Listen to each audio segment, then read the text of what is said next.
Hello and welcome to a special presentation of Professor A.T. Pratt's Comics and Constructions Comprehension, Creation, and Completion, or PATP's CNC for short. I'm Professor A.T. Pratt, and welcome back to my home studio. In this video, I will discuss how I began my formal experimentations in paper engineering that I reproduce in handmade self-published editions, including comics, zines, and other paper constructions.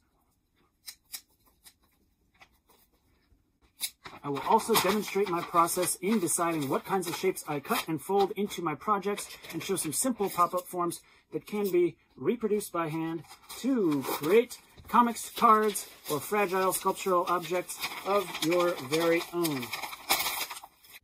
My formal experimentation in self-publishing began with fold-outs. Like in this one-sheet fold-up zine, I had the fold-out in the inside instead of blank being a circular comic that navigated around the donut hole that naturally occurs in the center of one of these fold-up zines.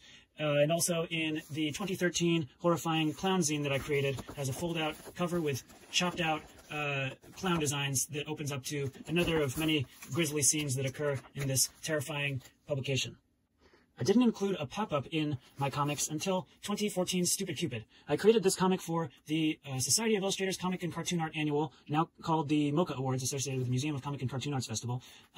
And they had the special format category and the short form category. And I was working on this comic as a short form comic, but the special format category deadline was later. And since I was running late, I thought, why not print it in multiple colors with a simple pop-up, a heart in the center that opens up to, this is a poetry reading cafe where it folds out to see inside of the cafe that has a tree growing out of the inside of it.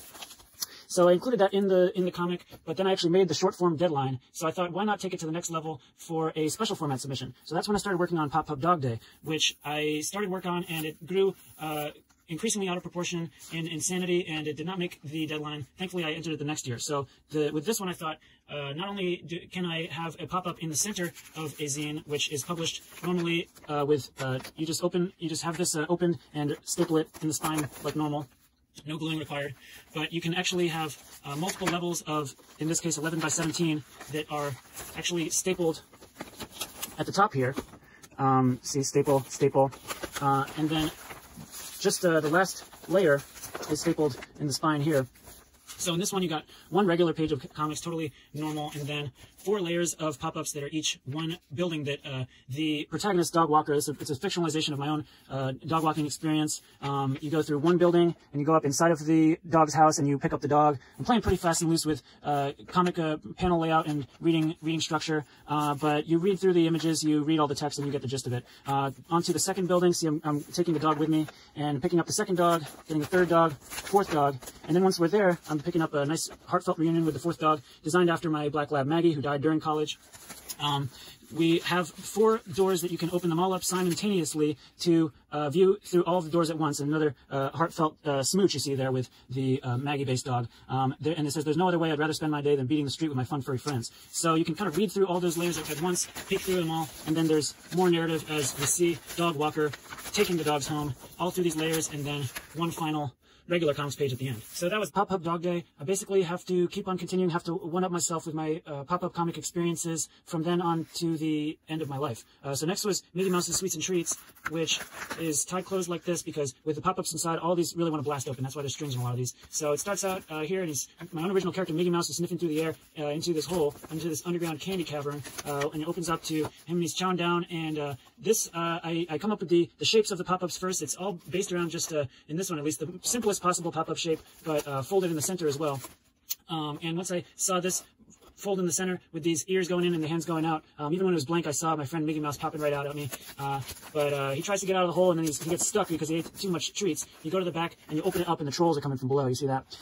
So this is an even trickier reading pathway, non-traditional, so I include arrows and numbered words to go with the narrative, but people will still get lost, so that's a lesson that I learned, is to make these as clear and as intuitive as possible. The next one I originally created as part of an anthology, the weekly comics annual. It's called Papa Pratt's Pop-Up, Pop-Out Mickey Mouse Horror House Super Secret Special Surprise #1. It starts out with a little peekaboo right there from Mickey Mouse to Pippi Popstoppings, who is one of the protagonists of the narrative around the narrative that this Papa Pratt is telling the story of Mickey Mouse having to spend the night in a haunted house that we see here, and you can peek through these 3 windows And then you open up to the full spread, and then you have some normal pages after that. So this is a little simpler because it was part of an anthology, and after that I thought, okay, these are getting increasingly complicated and you don't know what to charge for them. So I thought, let's start from the simplest possible pop-up, just a two-cut, little box cut pop-up there, featuring a angelic face of my own, and start with this Little Brothers #1, and you build up from there, Little Brothers #1 being $1, 2 being $2, and so on. 2's got the 2 eyes with the eyeball angel character inside. 3 has this character sitting in a throne with a little dog at his feet, and some brain jar characters and twins and more bird angels.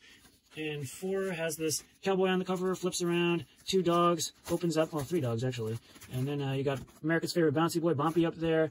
And then so it goes up from quarter size, half a page, and then full 8.5 by 11 for number 4 and number 5. Also featuring America's favorite bouncy boy, Bompy, opening up to a full spread, sort of a birthday cake style design, also featuring Mickey Mouse, my own original character. So they're going up in size and also complexity. And then where I go from there kind of jumps the shark and ruins the progression entirely, with Little Brothers #666, which is all tied up like the cursed object it is. So it's tied up because this one really wants to blast open. It starts out with a normal, very normal comics page where Griever Cleaver, my Grim Reaper character who's bad at its job, comes to pick me up and take me down to hell. And it opens up to these concentric rings of hell, which we've seen depicted in so many ways in illustrations. And it opens up again to here with a little book of famous sinners at the bottom. We've got Child's Play Chucky, we got Mike Myers, Nixon, Chief Palpatine, QAnon, Garfield, everybody's there, Fred Krueger. And then this part, it's got a mouthpiece that can be folded and popped up into this mouthpiece that originally was going to fold down, but the paper that I drew it on was skinnier, thinner than the paper that I printed it on, which is more heavy-duty cardstock. But yeah, you got all the levels of hell, and then it goes to the back for a final page as well. So I wanted to show the first the prototype for this form. You have the concentric circles, and you have these stair steps, and the eyeballs, and even the little mouthpiece you can see here. And I was even picturing these little guys at this stage. And then what I do next, after I've got the shapes down, once I saw these concentric circles, I knew it had to be hell. And I knew I had my next Little Brothers, even though it turned into such a big brother. It doesn't even really belong in the format. And you can see that in the original art, I do some work digitally with this one.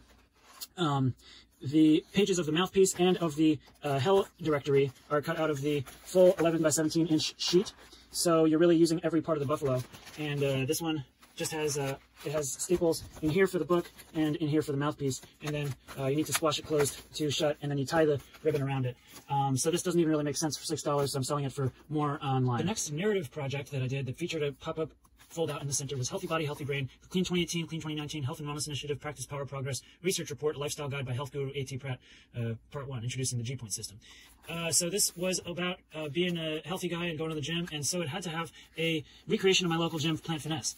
So you see it copies the classic purple and yellow color scheme of the gym, Plant Finesse, and has the my Fitspiration Wolverine's face carved into the exterior, which does a little chomp with the gear motif of Planet Fitness, and opens up to an interior of the gym with people. Here's Wolverine in the center, and people at various exercise machines around here. Different hunks doing their exercises. A gear in the center, different sort of inspiring physical feats. And no egos, lunks will be executed. In the end, it's all about you. Now, how did I come up with this shape for the Planet Fitness? Plant Finesse, I should say. As, no copyright. I do a series of little tiny prototypes sometimes, and this one I have a whole bunch of these little guys to show, and I didn't stop making them until I came up with a shape that I thought was good. Here, I think might be the first one that had the little gear inside. This one was too similar to the birthday cake from Little Brothers number 5. I don't recall exactly what order these went in, but I basically just keep going with the little prototypes until I have a collection of shapes that I like, and once I get more or less a little version that is the shapes that I'm interested in, here's another one of the little gears, then I will proceed with a life-size version, which I usually draw something at the size I'm going to print it onto. The original art actually has the pop-ups carved into it, so I know where all the cuts are going to be, so I'm working off of them for the art that is going to get printed flat and then cut for each and every copy. In addition to my pop-up projects that are comics or zines that fold open like a pop-up book or a pop-up card, you have these other pop-up sculptural creations that are sort of like a shallow relief sculpture that can hang on a nail or simply sit on a surface or sit inside of a shadow box frame. And you have elements in many of these that are packaged with the background, which is folded flat, and you put them together at home. Simply guiding them through by their tails is how you get the animals in and out from their pop-up homes. For example, the first one that I made like this, Snakes and Ladders, from 2017, you'll get it flat like this in its containment unit, and it wants to pop out, blast off like they all do. And this is the background folded flat, and here's your 4 snakes. And you got this little black and white picture on the containment unit that you can look at and follow which snakes want to go through which holes. So these guys are going through these holes. 1. Just guide them by the tail through the right holes, and they will look just like they're supposed to.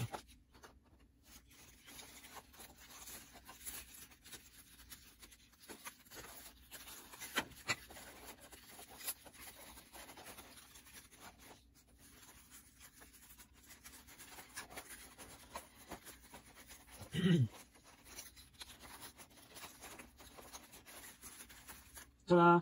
We got Hellman Mustard versus Ketchup, so named for its hellish features, a mass of writhing demons and such, and also for its red, yellow, mostly yellow background with red inserts, designed to look like a river of blood, more or less. So with these, you just zigzag them through.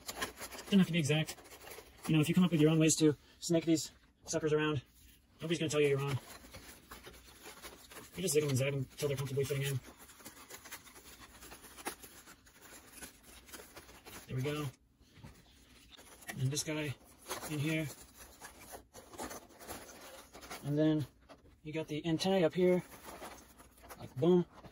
And then the wings, like boom. And boom, ready for flight.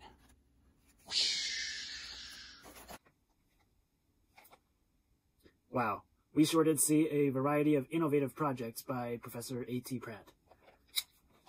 But how do I do some of it myself? You did show some in-progress pop-ups and the basic shapes, but you drew all over them, and it's not so easy to figure out what the hell you're doing, okay? You fool. You see, they may look complex, but all of these pop-ups are built out of the same very basic shapes.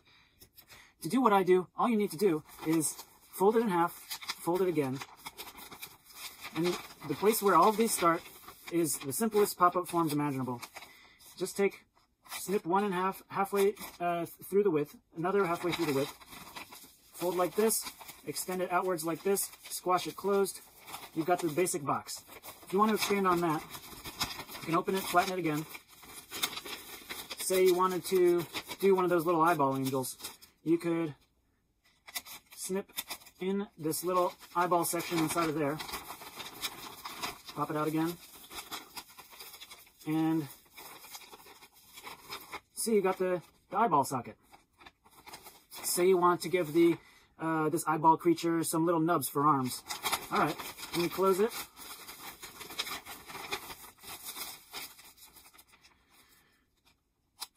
Boom, boom.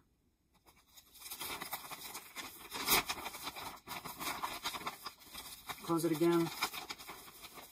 And then not just popping that eyeball in, but then taking the nubs out. So you're basically just keeping on snipping, see what works, see what images come out of the shapes for you, and then if you're like me, you can build a whole story around it, or put some animals in it. The rest is up to you, my dear friend. You, a little imagination, determination, some paper, some scissors, and maybe a little markers and crayons to finish off your little angel cyclops meatball thing. Thank you for coming, and have a safe day. I hope this was as easy and fun for me as it was for you. Professor A.T. Pratt signing off. Thank you so much.